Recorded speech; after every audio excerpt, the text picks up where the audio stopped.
Have you discovered your calling? For the gifts and the callings of God are irrevocable.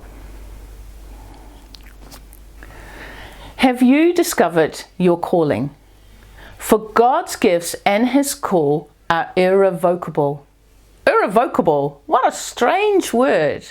But it means, according to Mr. Google, not able to change, final, irreversible, and no take-backs.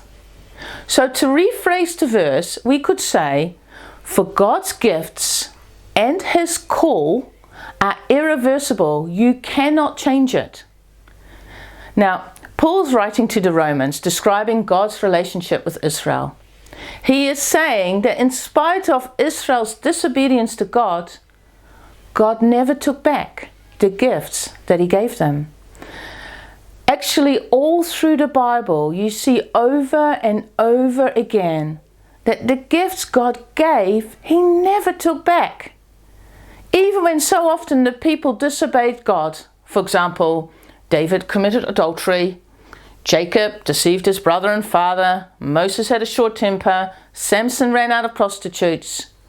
But God did not disown them. God remained faithful to them and did not take back His gifts to them. But this isn't just the case for people in the Bible, but with you and me as well. And that's pretty good news. You know, sometimes when we look at our lives, we wish we could turn back the clock, undo and redo.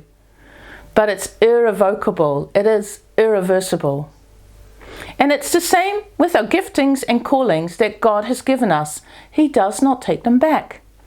It is us that get distracted by the world. We kind of take a detour and we get hurt by others.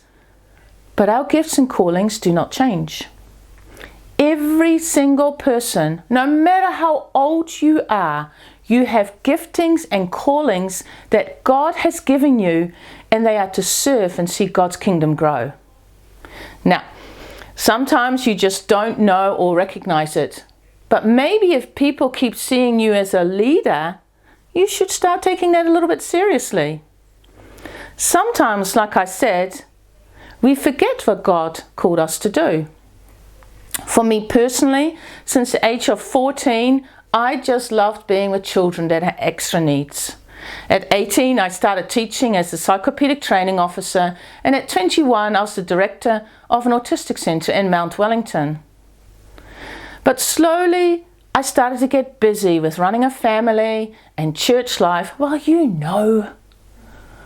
And then there was this sermon by the best preacher in the world, Pastor Ray Moxham, but there was this one line in his sermon which was, sometimes you need to go back to your first and original calling. Man, that hit me.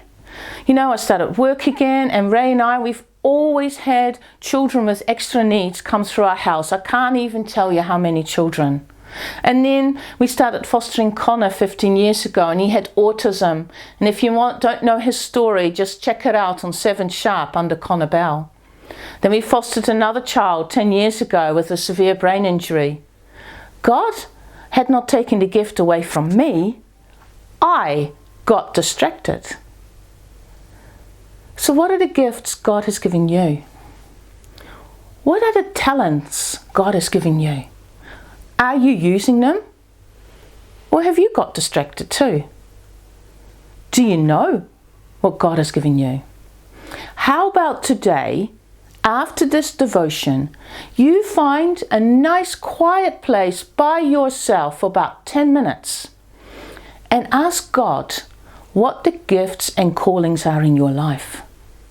And then, if you're not by yourself, discuss it with the other person or people in your bubble. Share what God has said to you. Ask Him, what is your gift? Ask Him, what is your strength? His call will never be withdrawn. And remember, there are people whose lives are waiting to be affected by what God has placed within you.